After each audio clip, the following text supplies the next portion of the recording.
You've just stumbled upon JK's Rewatchable Hour. Hey, ladies and gentlemen, I am back at the controls after weeks of George Muzzy throwing me overboard, and he has been the host of the show. Ladies and gentlemen, this is JK's Rewatchable Hour. We have a very special show. We are getting away from the typical witty banter, the game shows, and we're going to talk about three very important topics to all of us.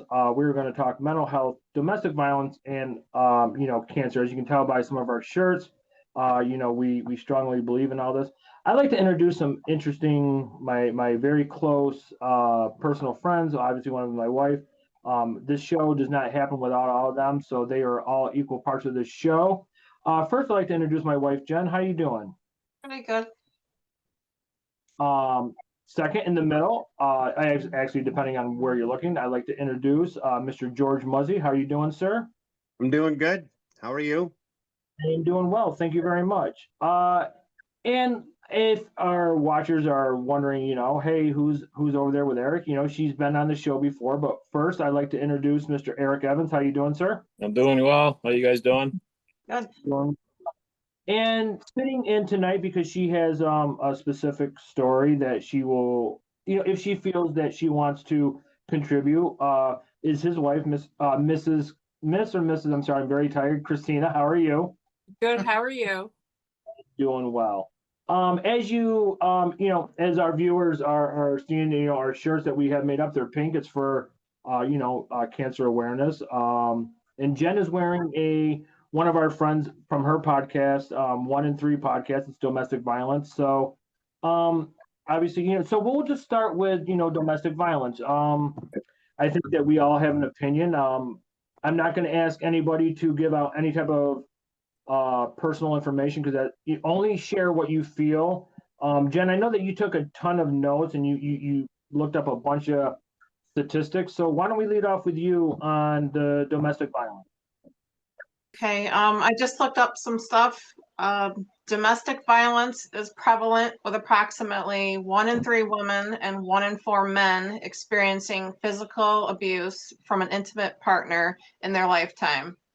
Annually, millions of people are affected by intimate partner violence, which includes rape, physical violence, and stalking. 12 million people are victims of intimate partner violence each year. That comes out to 24 people per minute. Women are 5 to 8 times more likely than men to be victimized. And domestic violence is the leading cause of injury for women aged 15 to 44 in the United States. It takes an average 7 attempts for a victim to leave an abuser. 81% of parents believe that teen dating violence is not an issue or don't know what it is. And only 1 in 5 victims with physical injuries seek professional medical treatment. And then I wrote this for another show, but I never said it.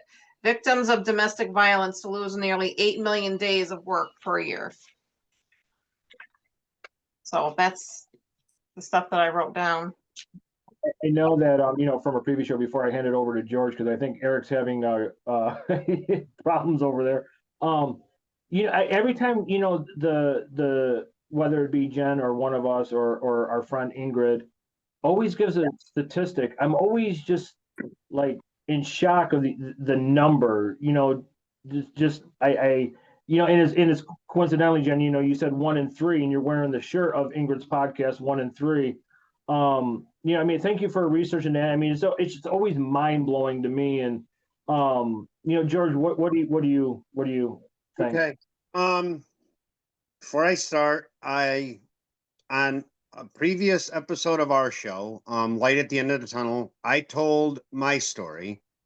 I'm not going to go into detail because if you want the details, go into that. It's for over half an hour. It's just me talking about what had happened to me when I was a child, up until I was in my mid-teens. And I also went on Ingrid's podcast, 1 in 3, and that particular episode is, I believe it is actually titled, I'm 1 in 3 times 3. I was part of a domestic violence from 3 different people while I was growing up. I call them, to make it easier for me to distinguish them without saying their names, I call them my foster father, my biological father, and my stepfather. My foster father, I call him that only because I was born with my mother's maiden name, and then they went through the courts and I became, and I got my new name. And he physically abused me. And then when he was gone, my biological father came into the picture and he verbally abused me. And then when he was out of the picture, my stepfather, and he kind of did all 3. He did physical abuse, mental, verbal abuse, and also sexual abuse. And actually, with talking with Ingrid, I actually found out that for a while, I would say I was financially abused because I wasn't allowed to have my own outside job. I had to work on our small farm and on farms that my stepfather worked on, and I didn't get any compensation for any of that. I got the right to eat and to live under their roof. That was the only thing I got out of that. So, but that was after talking with her, because I never thought of financial abuse as a part of domestic violence. It is.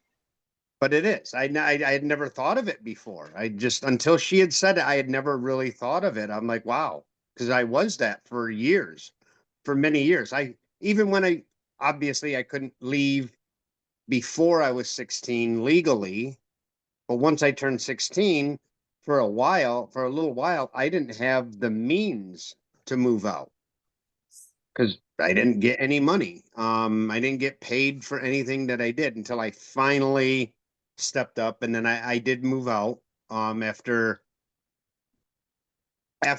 a confrontation one night when it got physical, and I ended up actually winning the physical fight, and then I left and I never looked back. And then I started a whole new life without any of them. So I don't want to go into any more detail, because if they want the detail, they, watch the show, watch Light at the End of the Tunnel, or watch Ingrid's podcast, 1 in 3, where the title is I'm 1 in 3 times 3.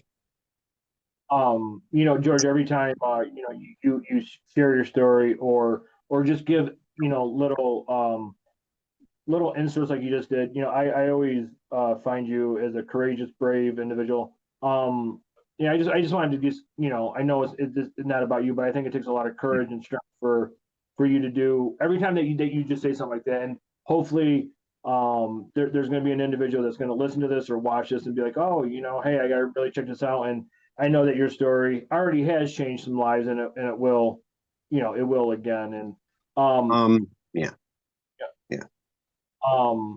Eric and Christina, what's your thoughts, if you guys want to?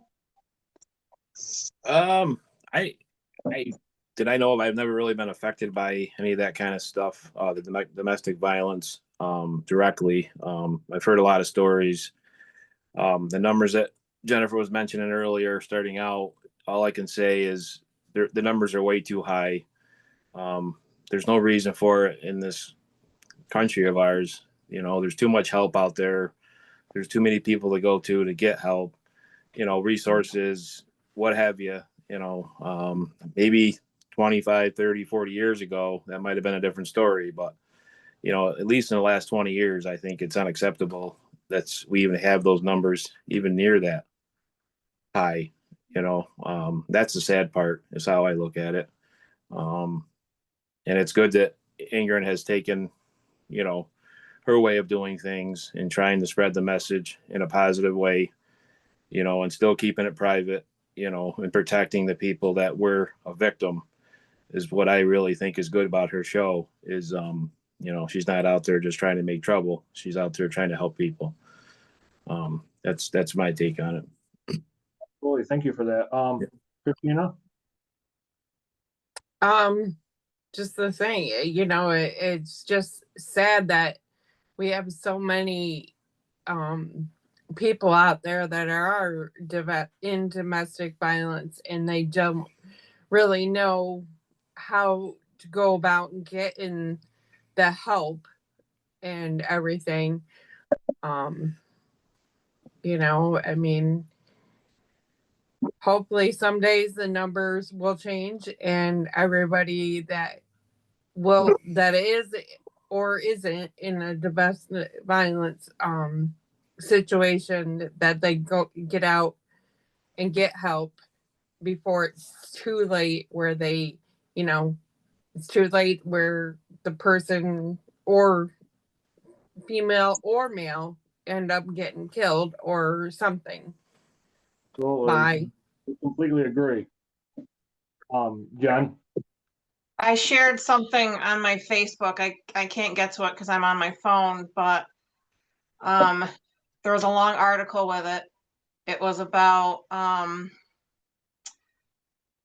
why do you always ask, or the victim of domestic violence always gets asked more questions than the abuser. Like, why didn't you leave? Why did you stay?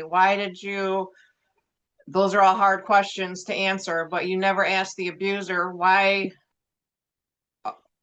do you do these things? Why are you crazy in the head? It's always the victim that's trying to defend herself, even after she's been beat or stalked or whatever. So I can't get to it, but it's a good it's a good little paragraph that I put on my page, but we'll see if we can include this in the we'll screenshot it and upload it. Just before you had said something in your statistics.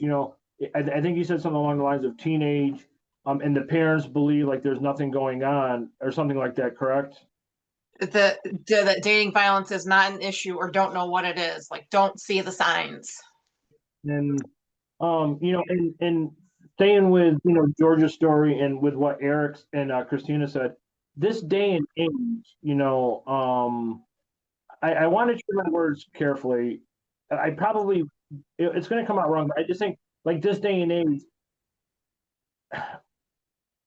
I don't know how parents wouldn't know. I guess I don't know. Eric, you said 30, 40 years ago, some of this, there wasn't I think you were saying there wasn't a lot of help or resources. I just think, and I could be wrong, and I'm not saying that I have firsthand experience. I'm just saying, okay, so we're all married, right? I mean, Jen knows if I'm pissed off about work, she already knows about what it is, or if Jen has a bad day, I kind of know. George, I'm sure the same way with you and your wife, Jen, Eric, and Christina. I'm just saying, listening to Jen, I'm just saying, like, how could parents not? I don't know. I'm just saying my opinion. Well, George, I'll hand it over to Eric. Go ahead. Yeah, I think what I'm talking about is like nowadays we have things of Facebook, Instagram, social media. I'm not saying it's always a positive, but it's more of, I think, a positive in the right way than it is negative. It's a way of reaching out to somebody without talking to them in person, one-on-one. I mean, it's hard to confront somebody like that or talk about something like that. It maybe breaks the conversation to try to help somebody. It's a way of communicating. Before, all we had was telephones, or write a letter to somebody. It was tough, or you had to meet somebody somewhere, then they seen you. Oh, well, what's that person talking to that person for? What are you doing? It was just smaller communities. Now it just seems a little different, I think, with social media. Maybe it's a negative in some ways. Maybe it creates more of it, because of things that are on social media, that somebody that may not agree with something would take it out on somebody. Or if you put a picture on there, or if you took a picture with somebody you didn't know or that person didn't like, that could create, an argument or a problem, or, then that person gets home and then they have a problem to deal with. So that could be a negative. But, other than that, I think it's in counseling and things like that. I think there's just more things out there now. It's being more talked about. Maybe it's because of social media and podcast and stuff like that. I don't remember growing up, having to hear about a lot of this stuff back in the day, even say back in the 80s, 90s, I wouldn't have had no idea where to go for any help, I mean, I was younger, but I don't know about you guys, but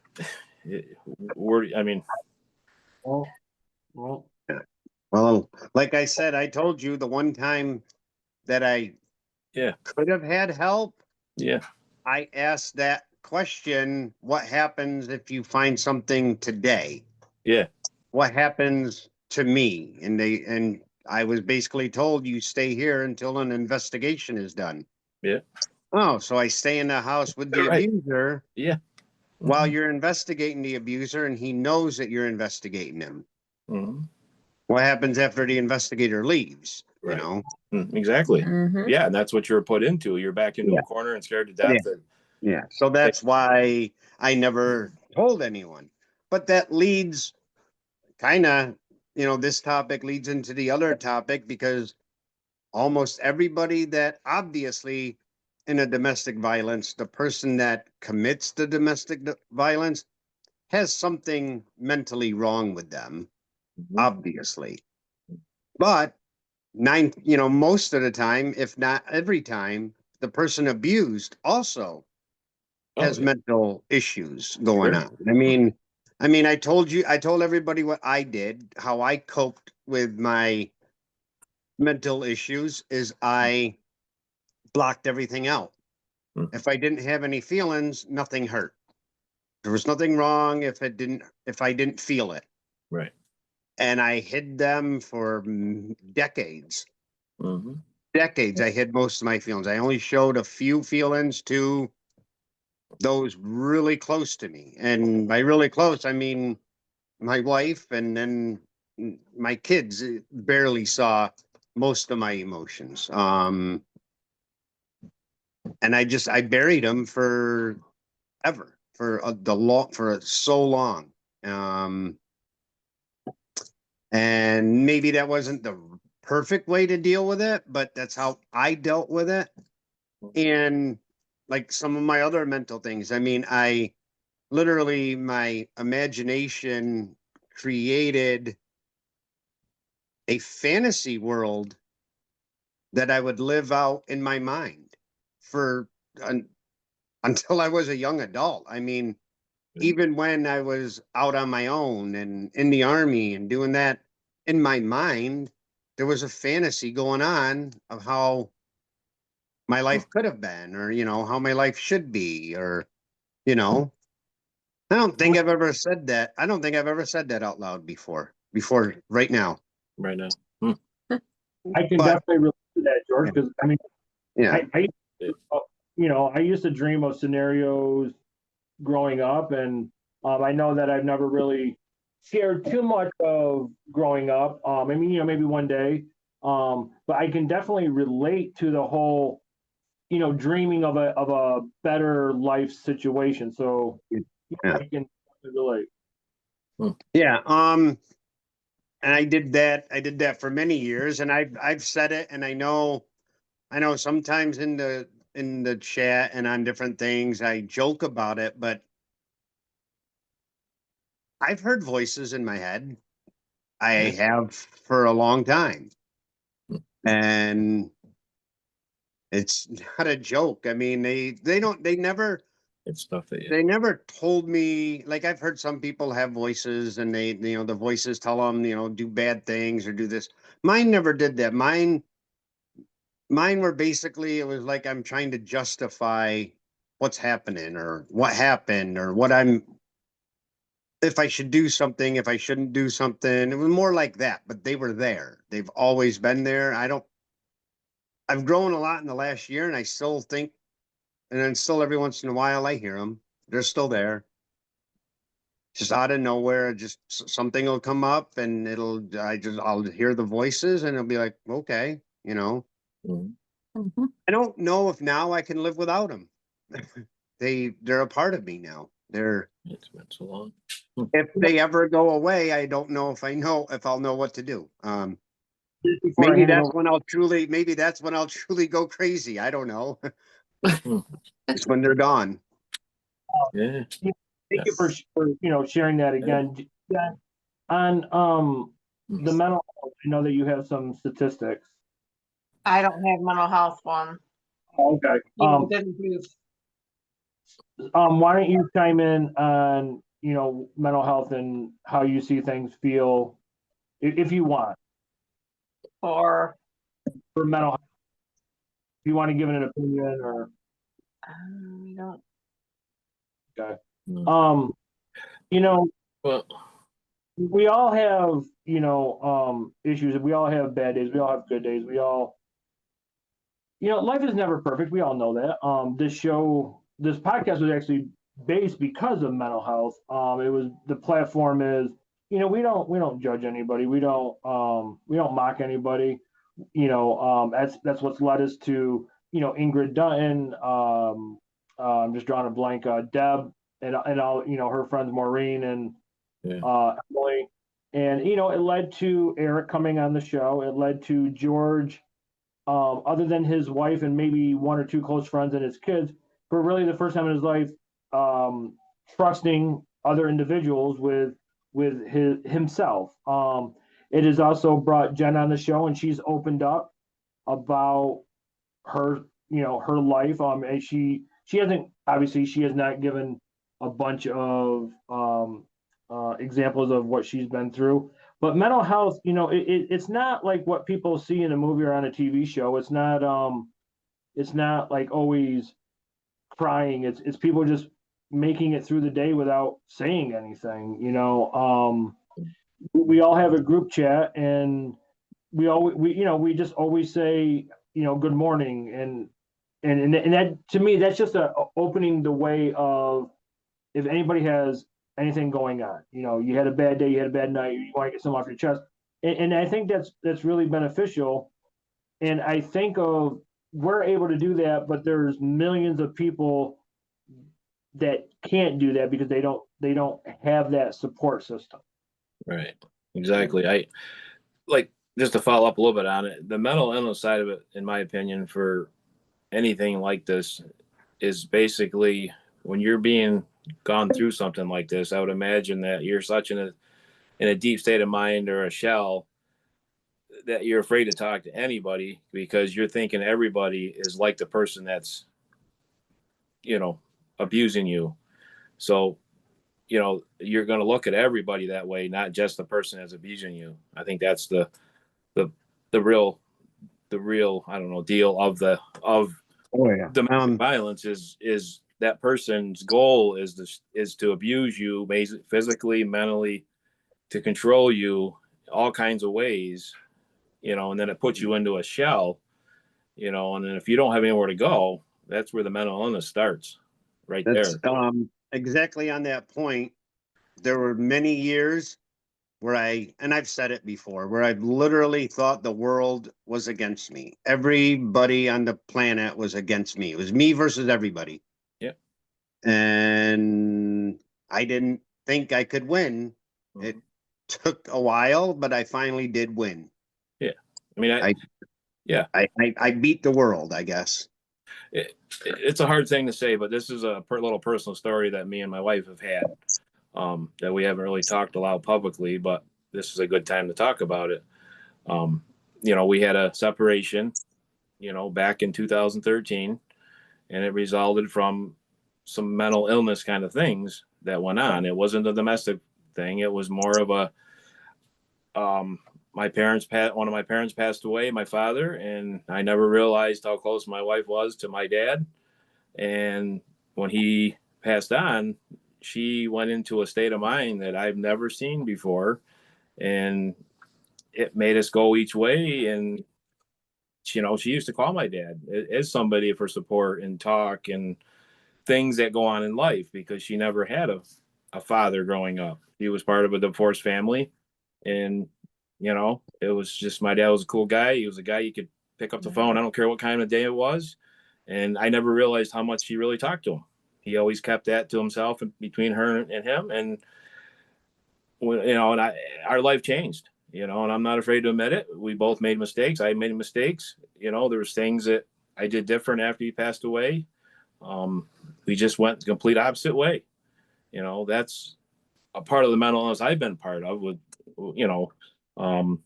We both got stronger, because of it. I mean, it's sad that my dad passed away. It's sad that she had to go through it. I'm sad that I put her through some of that stuff.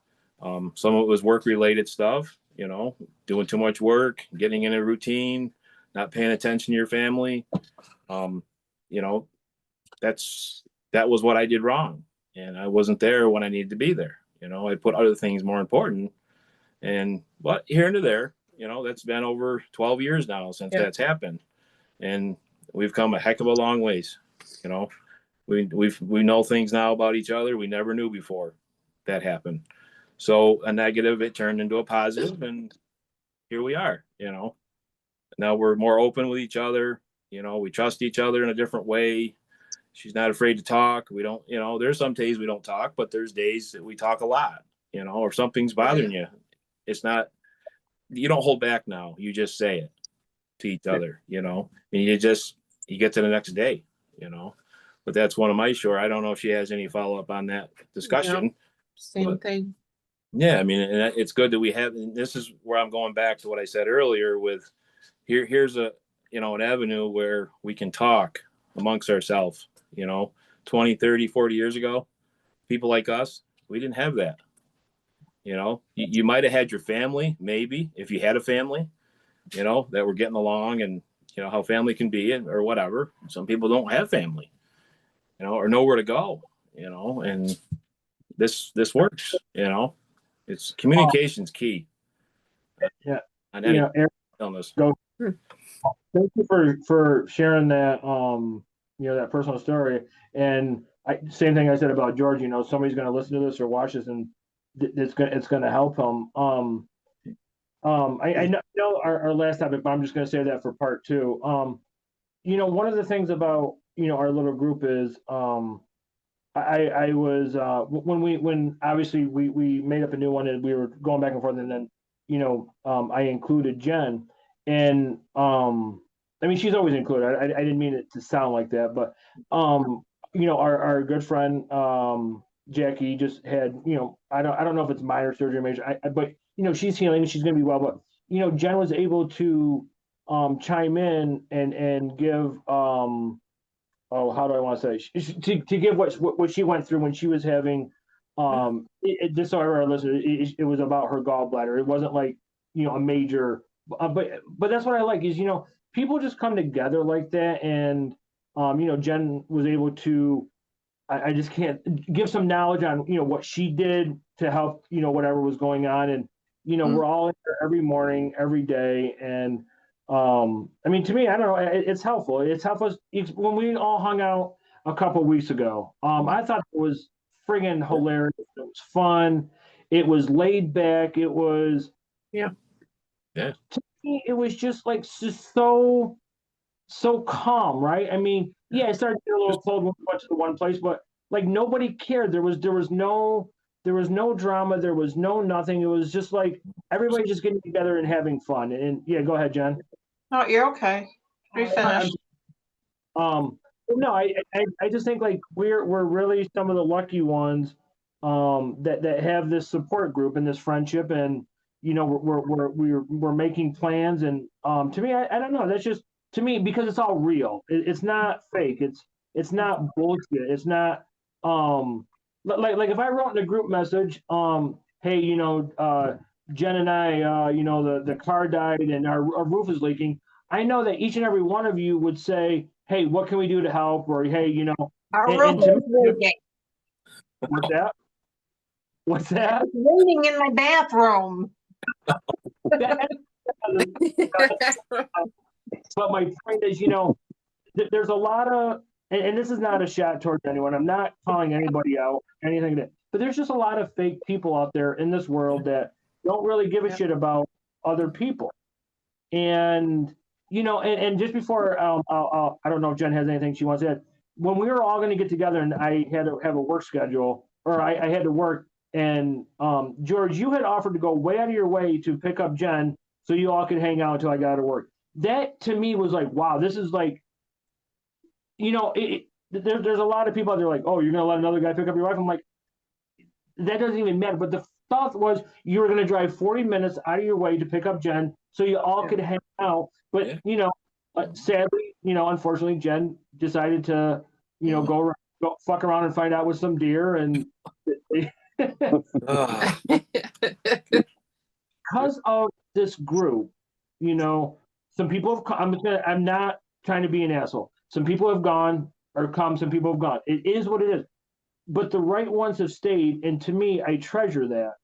And I just I just absolutely appreciate it. And to me, that's what helps mental health, because sometimes, you know, Eric, you don't have to say something. You know, like today, I didn't even hear from you, so I text you, say, hey, you know, that's just what we do, you know. And Jen, I appreciate it. Yeah, you know, and that's just what I love. I don't know. You can't beat true, genuine people. And I'm, you know, we also have a few others that are just not on tonight, but to me, I treasure it. And I love the fact that, you know, we just try to make plans, and we have something coming up in a couple months and stuff like that. So I love you all, and I appreciate it. Yeah. Thanks. Even the cat behind George's head, that looks like every time he sits up, he's going to jump on you. I'm not really sure if that's really.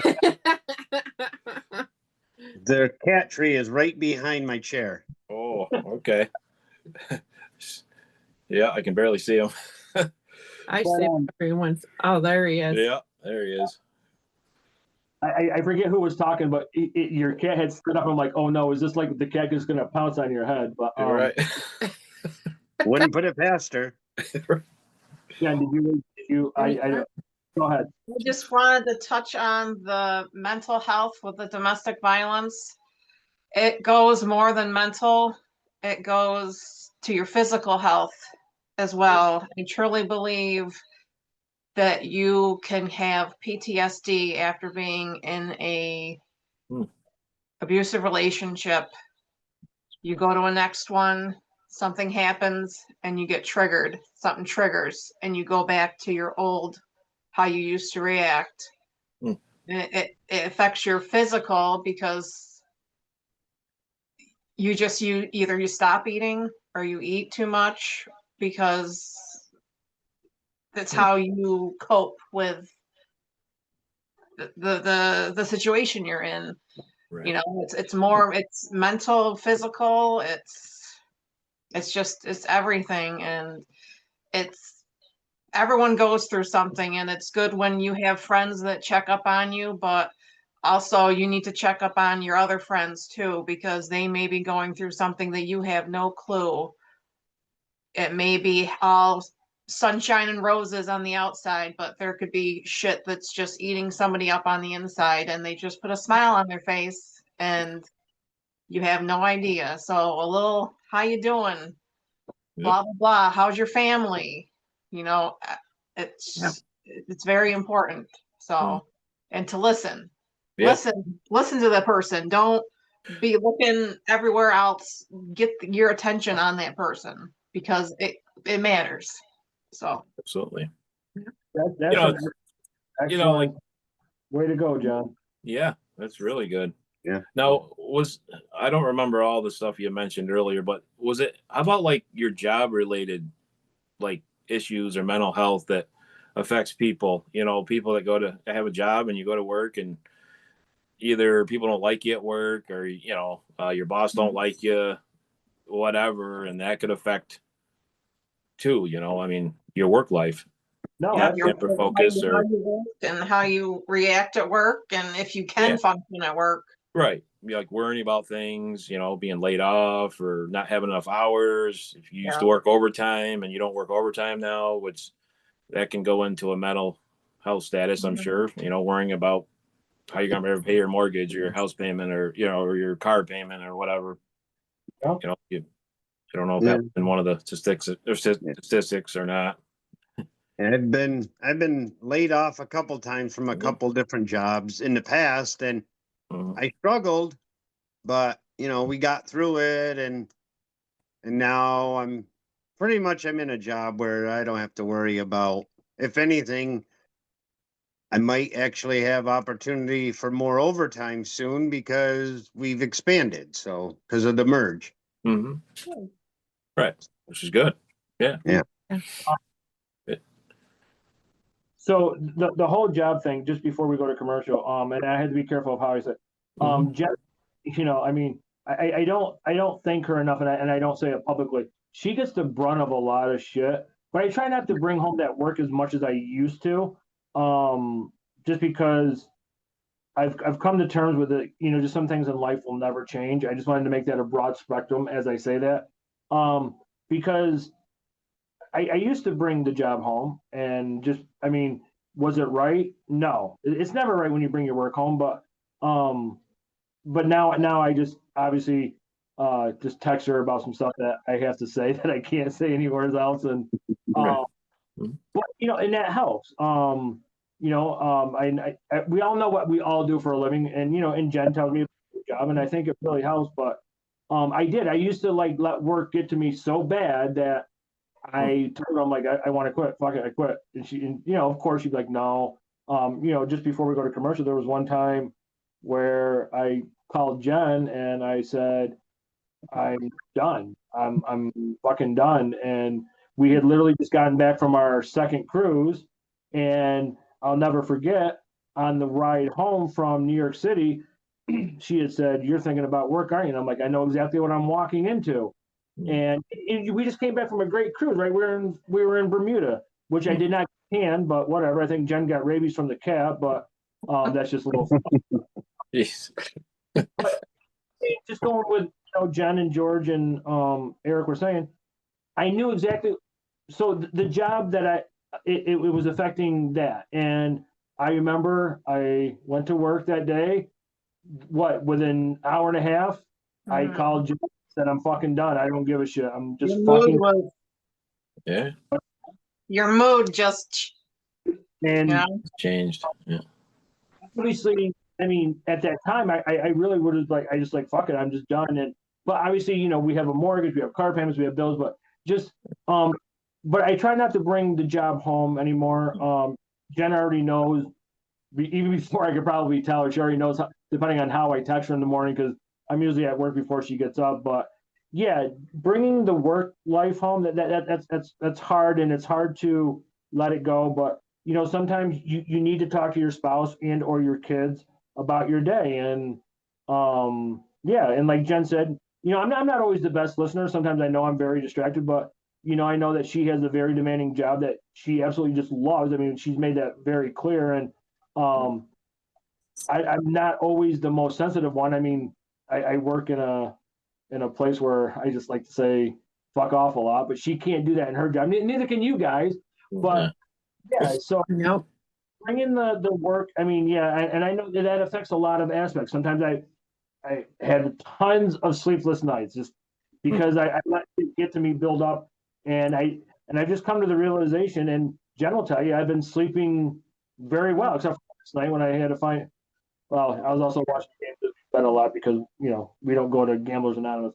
But there was where I was not sleeping. Yeah. I would tell Jen, Right. I would be in bed for an hour, then I would just go out on the couch and I would toss and turn. But I've learned to let a lot of the stuff go because it's just not worth it, honestly, and it wasn't good for just for my mental health. So, and that's just I just want to we got a couple minutes. I just wanted to say all that just so you all know that it's not worth your mental health if you can't change the outcome, but you can change your outcome, if that makes sense. Right. So I just whatever job that is going to go on with or without me, and I'm just going to do what is best for me, and that's all I can do, because if I do what's best for everyone else, I'll never be happy. And I still complain about my job, but who don't? But not as much. Oh, I don't know, Jed, do I? you're not as angry. Your tone isn't as angry as it used to be. You know, that is a great time to take a commercial break, and we'll come right back, ladies and gentlemen. Do not go anywhere. Now, where's that stop record button? Same place it always is. Well, I know, but you still Never lets me into the house and I move it around on your phone Mm, and on your tablet. keep 'em guessing. Ladies and gentlemen, we are back after the commercial break. I am your host, JK'z. I am joined by my wife, Jen, one of my closest friends, George, and Eric, and Eric's wife, Christina. So if you're familiar with our previous show, we just did a show. We talked about mental health and domestic violence. We all shared some opinions. Jen shared some statistics. George and Eric shared some personal information. And I respect all of you for doing all that. We're going to talk about, as you can tell by our shirts, we are going to talk about a topic that I'm sure every 8 billion people in the world can relate to. We're going to talk about cancer. Cancer is a very tough subject. I could probably just think about some things right now and just burst out in tears. But we do have a special guest on the show, Christina Evans. If you would like to, which you do not have to, if you would like to share your story, if you would. Yeah, sure, not a problem. Okay. In your own words, however you want to explain what you went through or anything like that. I don't know how to exactly word it. It's all right. So February 25th, 2022 is when my mom passed away. I was with her. I watched her take her last breath in the hospital. I knew she wasn't going to, make it through. So about April, I had this pain in my right side. And I thought it was, your appendix, because, your appendix is on your right side. And that's pretty much where it was. Not thinking, it was something else. So I ended up going April 7th to the hospital, to the ER, because I had that pain. It was so excruciating that, I'm like, something's wrong. And I knew something was wrong. I wasn't, 100% sure. So I went up there, they gave me antibiotics, and they told me like 3 to 4 weeks, follow up with your primary care doctor. So I did. And I told her, I said, the pain's still not gone away. It's still there. So she ordered an endoscopy and a colonoscopy. So they, colonoscopy, they take a biopsy of the camera when the camera's inside you. So that took place, and then I was waiting for the results because they told me it'd probably be a couple weeks. So May 17th of 2022, I was at work. I happened to look on Guthrie because at the time I was going through Guthrie. I read the note saying that I had stage 4 colon cancer. I'm like, oh, great. So I burst out in tears, and my coworker, because I was at work when I read the note saying that I had colon cancer, and it was stage 4. And so I called Eric and I told him, I said, I have stage 4 colon cancer. And he goes, okay. So, went through it. May 30th came around. It was my mom's birthday. And my sister had like a kind of get together. So I figured after I told, Eric and the kids that I had cancer, I went and told my sister and my brother. And they both my sister and my one brother was very, saying, we're here for you if you need anything, that type of thing. And then my other brother, when I told him, he just act like he didn't care. He didn't really care. He didn't say, I'm here if you need me, that type of thing. Nothing. Didn't get nothing from him. So we went on, and then what was it, October 6th? Yeah. October 6th of 2022, I had a blockage. And so this was after the chemo, right? I can't remember. It was after the diagnosis and having the chemo. Yeah. They started me on chemo and all that stuff. And in October 6th, 2022, I had to go in the hospital because they had to disconnect everything. I had to have a colostomy bag on for 4 months, which I don't recommend anybody. I mean, that was an experience. It was an experience like no other. Basically, I had to change my colostomy bag by myself. I had to empty it by myself. Eric was the one that cut the circles to go over my stoma. So I was with that for 4 months. And of course, at that time, they didn't remove any of the cancer because of the stoma bag. So February 23rd, 2024 is when they did the surgery to remove all the cancer, because they only spread like in my abdominal area. It didn't go any further than my abdominal area, which I was very lucky, even though it was stage 4, but it didn't go anywhere else. It didn't spread to like my bones, any other part of my body. It was just like right in my abdominal area. That's it.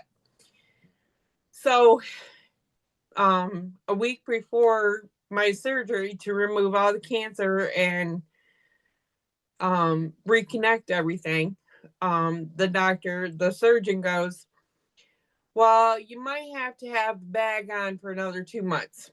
And I'm thinking to myself, okay, so if you're sitting there saying that I have to have that bag on for another 2 months, I said, you're not doing the surgery. Nope. Because they tell you, well, if you have any problems, give us a call.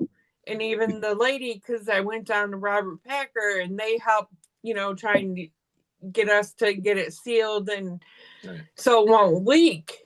And just the struggles of trying to, to just imagine that, put yourself in that, basically, going to the bathroom in a bag and then having to change that daily, it's a struggle. It's not what they make it sound when you have the surgery done. It doesn't always go as planned. You know what I mean? As your body, acts differently. So I tried and called the doctor because the lady says, well, anytime you have problems, give us a call and we'll, help you through it, whatever. I'm like, okay. So I called them, and that's the reason why I said to the doctor, I said, if I have to have this thing on for another 2 months, you're not doing it. You're not doing the surgery. And what I went through, like when I was doing chemo and all that stuff, I was working. Yeah, and I had this pump that had to be on me and everything hooked up to me. She never missed one day. She didn't miss any time of work from May until October. And then it just where, she couldn't work anymore. I got to give her so much credit for doing what she did. She could have sat home and, did whatever she had to do, but she just elected to work. We talked together about it. And the reason we did it is just to keep her mind off of it. just Mhm. keep your mind on to something else, see something positive, and she did it. I got to give her 110% credit for doing it. I mean, there was days I think she probably didn't want to go, and she wasn't really looking in the conditions. She lost all kinds of weight. You're going through a pretty tough thing, but I got to give her credit. It was amazing to see how strong she really was. And I really think, looking back to this day, that's what saved her life.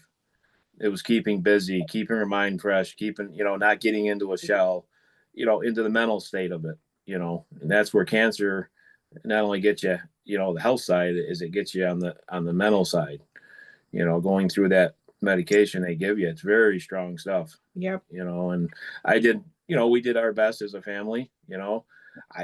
I, a lot of people, I mean, I never went to one of her chemo sessions.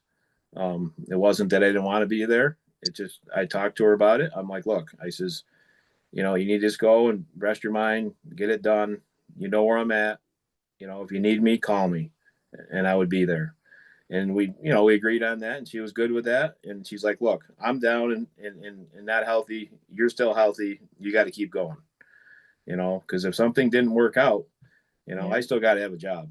Yeah. I just started a new job at the time. I was only on the job 6 months in a new job, so it was a struggle for both of us. She Yep. was healthy, and I was trying to keep the family together, and the kids were worried, and say other parts of her family were worried about her.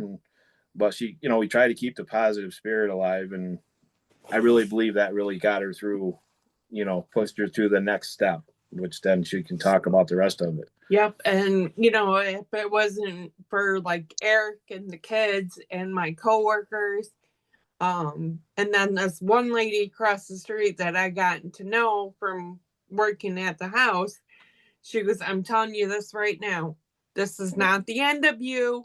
You're going to beat this, and you're going to, keep going. And I did. I beat it. Yeah. And, and then at the time, she no longer works for OPWDD. She's at another facility. And she told me, she goes, I want you to think of the tattoo, and whatever tattoo you get, I'm going to get one just like you. So she got it on her hand. I got it on my I don't hand. know if you can see it or not. I don't Yeah. care. It's hard to see. Yeah. I don't know. I'm not very good well, with your camera. thumb. Yeah. Anyways, it says hope. Nice thumb. yeah. Yeah, I can show you guys when we're together.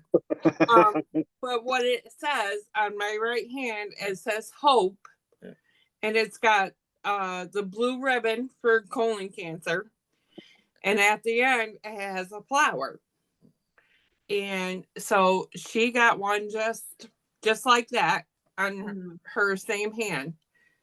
And if it wasn't for that in my family, I don't think I would ever gone through it and did what I did and become positive and strong and just. It was so scary. I'll tell you, it was a very scary moment, but I just tried to stay strong, and I didn't worry about it a lot. I just kind of, I talked to the doctors. I honestly never met the doctors that did the surgery one-on-one. I always talked to them on the phone. I just didn't feel I needed to. I wasn't that I didn't care. Why be in the way? That's another person that they have to answer to if they don't have to. You know what I mean? I was focused on my wife, get her better. That's just how I mentally handled it. I just lived my life like I lived every day, but she was always in my mind thinking about her, and it's very depressing to go through. And I felt, and I explained this to her, that I don't want to be with you at the chemo sessions. It's just, I don't want to just sit there, and I couldn't do that. I would be more depressed and more worried and more, I said, where I'm at. I've got the phone. Just call me. Well, another thing, Megan. Yeah, and the kids would help her go, so it kept all of us involved with it. I did my part, I say our daughter did her part, my son did her part, her family members helped her out mentally, talked to her, called her up, gave her positive vibes, just to keep moving forward. I mean, you can't turn it back.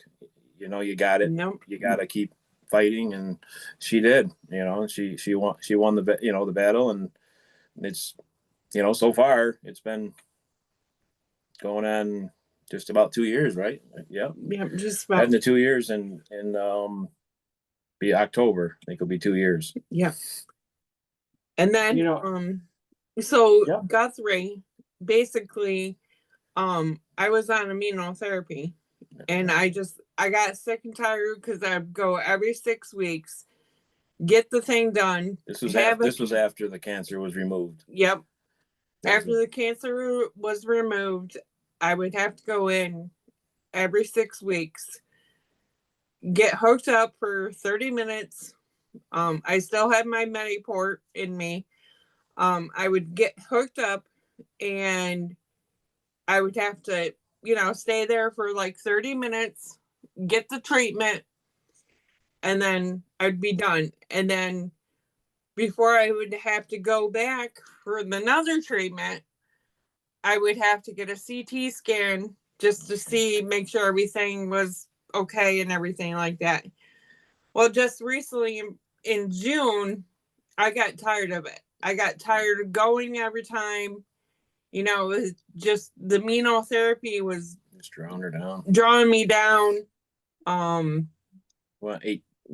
months. I think it was 12 or 16 months after the surgery was removed, or after the cancer was taken out. It was 2.5 years. Yeah. Okay. Yeah. So I got tired of Guthrie. I said, nope. And I did away with Guthrie. I went and saw another doctor, Dr. Bale, and he goes, you should have never been on immunotherapy, the Keytruda, for 2.5 years. I should have never been on it because it has affected like my hands. I have swelling in my hands. Just, everyday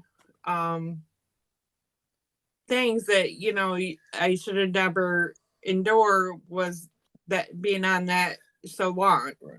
And that's the part we couldn't understand together. And I kind of tried to push her along with it to try to get answers out of Guthrie, and they just got where they wouldn't, I don't know. They just, after the cancer was gone and the medication was just being put in, it's just like I don't know, that was kind of the downside of it. It didn't make a lot of sense to us. And she just kind of lost trust in the system. You know what I mean? We couldn't figure out where they were going, Just seems like it was going to cause damage or other things, is what it seemed like. So yeah, that's what made the change. We might actually have to do another show on incorporate all three of these things. Christina and Eric, thank you for sharing that personal in depth. I completely respect you and thank you for that.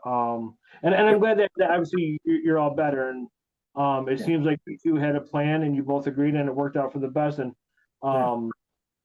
Jen, you have, obviously, I know how you feel about cancer and all that. You also have some statistics that you wrote down. Do you want to share them? Yeah, I just researched some stuff about breast cancer. Breast cancer is the most common cancer in women, excluding skin cancer. This was in 2020, an estimated 2.3 million new cases were diagnosed globally. Black women have a higher risk than white women. And now the mortality rate of breast cancer is declining in many parts of the world due to improved early detection and treatment. So that's all I have. I thank you for that. I don't know if you want to share, I know what you've been through with family members. I just didn't know if you wanted to share. You don't have to. I just, it's up to you. I don't know if they want me to share, so I'll keep it to myself. No. And that's one of the things that, I just want to stress, whoever's listening or watching this, one, if you're going to have a stupid remark about anything that's said on this show, just don't, because I would just shut down your channel. We all monitor the comments, and I would just turn you into YouTube or whatever you're listening on. But whatever, just don't do it. We're just giving our opinions. Christina and Eric shared their story. We're just trying to help people. We're trying to just be there for people. George, what would you like to add, sir? If you do. I've known a few people that have had cancer and a few of them that have beat it. I would say the closest person that I know that had it was my wife's uncle. He decided for years, they moved a lot of her family on her mother's side moved down south, between, anywhere from South Carolina to Florida. But this uncle decided they had come up for a 4th of July weekend, and he decided he wanted to move back to New York. And he ended up having cancer, but it hit really quickly. It came on suddenly, and it took his life. Once he was diagnosed, it was less than 6 months, and he had passed away. It might have even been shorter than that. I know it didn't take long, but and the main thing is he would have never possibly even got diagnosed with it because he didn't get regular checkups. So my only take is, especially as you age, at least a yearly physical. If nothing more, they're going to do blood work. They're going to do a urine sample. They're going to do different things. Just get that checkup, because as they say, the earlier they detect it, the better chance they have of stopping it, of at least giving you a chance to fight it. I mean, That's right. and that's what it was. And he actually, at the end, the reason it got detected is he moved into not like a nursing home necessarily. It was like he had his own room, he had his own space, he could get his own things. But if he needed assistance, the only catch was, in order to live in the assisted living, you have to get a checkup. You have to get an initial one, then you have to so that's the only reason why it was probably detected. So, like I said, at least a yearly physical. If you don't go to the doctor for every little ache and pain, that's fine. Nothing wrong with that. I don't go to the doctor a lot, but I do a yearly physical, no matter what. Yeah. So at least do that, because they're going to, like I said, they're going to do blood work. They're going to do multiple different tests, and maybe they can detect something early and take care of it. Absolutely. 100%. And I back up what George said. I used to have to go every 6 months, but my doctor said, hey, you've been doing really good. You just come back every year. And obviously, I've been putting it off, but next year, I'm going for my first colonoscopy. I'm sure it's going to be in March, right around my birthday, but we're going to get food afterwards. But anyways, only because I am 50, I'm going to be turned 51. And, George, with what you said, if they catch it early, it's more beneficial. I know you have a shot to say, but if they catch it early enough, there's more that they can do. Obviously, I absolutely hate cancer. I've lost a lot of people. I know a lot of people. I actually have a very good friend who beat it twice. Obviously, my mom in cancer. I don't know. I feel like there should be a cure. I think, and this is not the opinion of the show or anybody affiliated with the show. I honestly think that the government will never cure cancer, because there's too much money being lost. I hate it, and I'm just trying to. I mean, if I cry, I cry. I don't care. It's just No, you're right. I've seen, I've seen people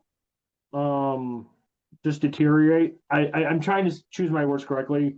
And Christina, you know, I applaud you for being such a fighter. You did, yeah, you're 100% right. She was the same way. You know, I don't know, like, you know, George, you said that your wife's uncle, you know, came on quick, but you know, I think what I hate most about it is not only what it does to you in the mental, and I'm not gonna take up a lot of time. You know, we still got like 20 minutes. I want everybody else to. I think it just messes with your mind, and once your mind goes, your whole body just crumbles. This is just my opinion. I don't expect anybody to say, "Oh yeah, you know, I agree." This is not of Jen, George, Eric, Aline, Jackie, or anything that has to do with JK's rewatchable. It's just I've seen it, and I hate it, and I feel so helpless. Jen knows this. I hate.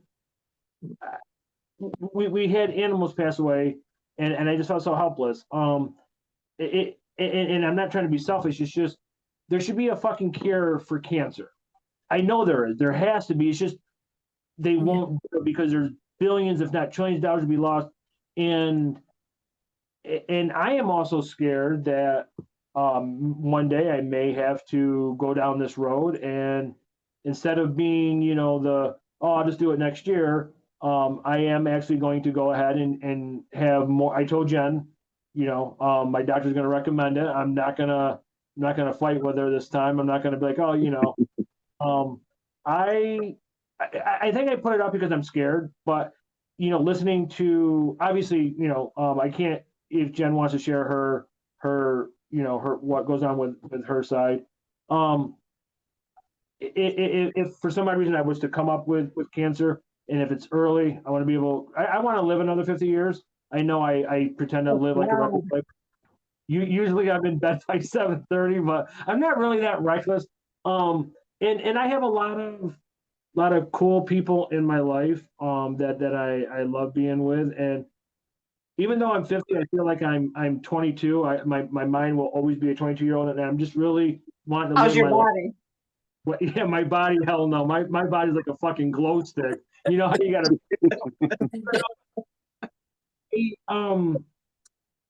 I just go back to thinking, you know, with my mom, it was just tough to see her. She had it twice, it came back, but you know, I just know people they suffer and you hear stories. I mean, it's just sad what this disease does to an individual's body, and I just wish there was a cure. Um, I know people right now that are going through it, and it's just I don't know. I just want everybody to be healthy. I don't care if I talk to people. I don't care if I like people. I would never want somebody to completely. I'm sorry. I would never want somebody to suffer where everything just just deteriorates, and um so yeah, that's just I don't know. I could go on and on, but you know, I just want to give some people other time. I just wish that it would be cured. That's all. I just wish it'd be cured. Yeah. Yeah. Well, I agree. I agree with what you're saying. Not 100%, but probably 90%. I think it seems like it might be a government thing that's, you know, they don't want to make a cure because of the money and things like that. But on the other hand, I don't think it's totally that. I think it's because cancer is such a tricky thing that everybody's body is in a different standard or different condition, you know, age wise, your health in general.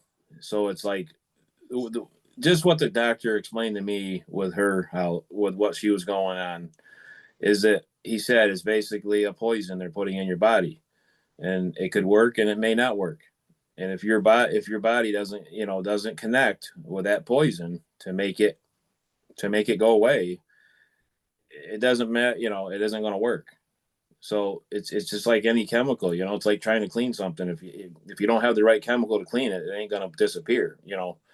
So I think that's why it's like so tricky, and it seems to be, you know, and I believe me, when I was going through this with her, it just seemed like it become a money game, and it always made us wonder if we weren't fortunate with the benefits that we had, being state of New York employees. We had, very good insurance, which, so it didn't cost us a lot of money out of pocket. But was it, did she get cured because of that? Or what happens if we didn't have them benefits? We just had basic insurance that an average person has, unfortunately, in this country. That's another subject, but how does that work? I mean, why is it always some people that have the benefits or the right to do it or the means to do it always seem to survive it, which it's a good thing. But then there's so many people that struggle with everything and don't have anything. And they're always the ones that seem to do what you just mentioned earlier and get in that conditions and they don't survive it. That's what really irritates me. And I was going through the whole time going through this with her. I seen a lot of people, that were in and out of the hospital that looked a lot worse than what she was going through, and I sat there and seen, how fortunate we really were. She was going through a very tough thing, but there was people that were, it's just sad. I don't want to get into details with it, but, even she would tell me at times, when she'd go into the cancer ward and she'd see these people and it just, I went in there just a handful of times, just to drop her off and, for the treatments. And that's as far as I could get. I couldn't get any farther. I just didn't have it. It's sad. I mean, the condition that people are in, but I look at those people and I look at it as, are they as fortunate as we are? Do they have the same, medical benefits that we got? Or are they being treated differently? I hope not, but you know what I'm saying? Yeah. That's all I'm saying. I mean, why is it got to come down to that? Why, like you said, Jeff, why aren't they a cure? Is it because of all these people have all these different things and it's insurances and funding and there's people have nothing. I mean, I was telling Chris, I was like, I don't know what we would have done if we had no insurance at all. I feel so bad for those people. And, that's why I try to donate in areas that I can, for those causes, but what, I just hope that the money's going to them, you know what I mean? Not to other places, which if they don't go to the right places, that's what you were saying earlier. That's why it seems like there's no cure. It just seems like how many years have we been talking about this? How many years has corporations raised money and, say the NFL and, different places, there's billions and billions of dollars and there's a lot of smart people in the world and it's, it just doesn't seem a whole lot different. You know what I mean? George, do you have anything? I didn't know if you were. No. I was stretching. Jen? No. I do have one thing. Go ahead. So they were telling me if I didn't, I was lucky enough to catch it early enough, so it wouldn't be so bad. I mean, I didn't lose all my hair. I did lose some, and I lost a lot of weight. And just before I went to get a second opinion, the doctor or nurse or whatever at Guthrie goes to me, "Why are you losing weight? Aren't you the doctor? Aren't you supposed to figure out why I'm losing weight? I mean, I don't know why I'm losing weight. I eat." But yeah, and I'm like, that did it. When she asked me that day and I tried to ask questions and all I would get is I wouldn't get anything. Right. No answers, no nothing, no explanation, nothing. And I said, I had enough. Right. And that's why I went to another doctor and to get a second opinion. And he was going through all the things and he goes, "You did beat it." And he goes, "We'll take you off Keytruda." Plain and simple. So I've been off of it. I haven't been on it. And, I do get tired because of my job that I do. I mean, what I do for a living. And it does get tiresome. But you know, I'm a fighter and I will always be a fighter. And, you know, the bad thing is every 3 years I have to go and get another colonoscopy to make sure it hasn't really come back. Because of all the CAT scans and everything is cleared, but you never know. And so, and then, you know, my sister, being that, you know, she's my blood, she has to go now every 3 years to get a colonoscopy because of it being that I had it. I mean, genetics and all that stuff. And, you know, and I asked, like, try to ask my family, okay, is colon cancer run in my family? And the only thing they told me, it was uterine cancer, cancer of the ovaries, and stomach cancer. Where in the world colon cancer came in, I have no idea. I guess I was the sucker that got it, and that was it. Yeah. You know? Yeah, I mean, it's really what it is. I mean, does it, just before I was just going to do an outro here, but does anybody else have anything to? We got about 8 minutes. Does anybody want to share anything, or do we all think the show was good? Jen, George. no, Yeah, it was good. No, I appreciate you allowing us to come on and talk about it, and you know, I appreciate what Jen did with her research, and George and Jeff. Yeah, this was great. You know, it's really positive stuff, and yeah, I just want to say thank you. I know that people could, you know, we could do an 18-hour show. We each could about, you know, these three topics, and we should do future shows. But you know, I want to say, you know, thank you, Jen, for doing the research. I know that I know that you could have shared a lot more, but I know that you didn't. I know that it's very private and personal, and I respect that. You know, George, I want to say thank you again for sharing some more of your story. And you know, you had you had shared something that you said that you've never said out loud. So I respect you, and I praise you for that. And I'm glad that I was along for your journey. I'm not trying to be funny, but you know, I'm very proud to be along your journey. That you know, you said that because of this show and some of the people that are on the show, that is why you changed. So you know, I take a lot of pride in that, and I want to say thank you for always be willing to open up and help people.